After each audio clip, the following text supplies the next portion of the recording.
ప్రియమైన దేవుని బిడ్డలారా, ఆకు వాడే భౌతిక జీవితం కానీ ఆధ్యాత్మికమైన జీవితం కానీ, భౌతిక జీవితం అంటే నిరాశ నిస్పృహతోనే ఉంటారు ఎప్పుడు.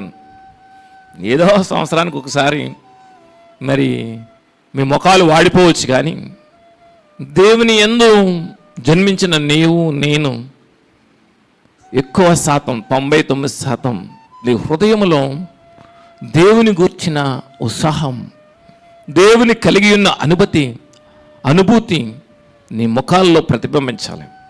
వీరు క్రీస్తుని కలిగి ఉన్నారని నువ్వు మాట్లాడకుండా, నీ నోట్లోంచి మాట రాకుండానే నీ ముఖం చెప్పాలి.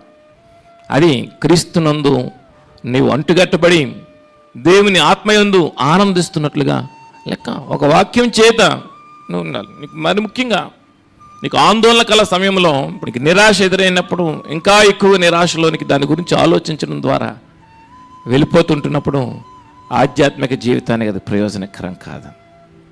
అదేవిధంగా అంతర్గతంగా ఆధ్యాత్మికంగా మనము ఒక పాఠం నేర్చుకోవాలి. మన జీవితం ద్వారా ఇంకొకరు ఒక పాఠం నేర్చుకోవాలి.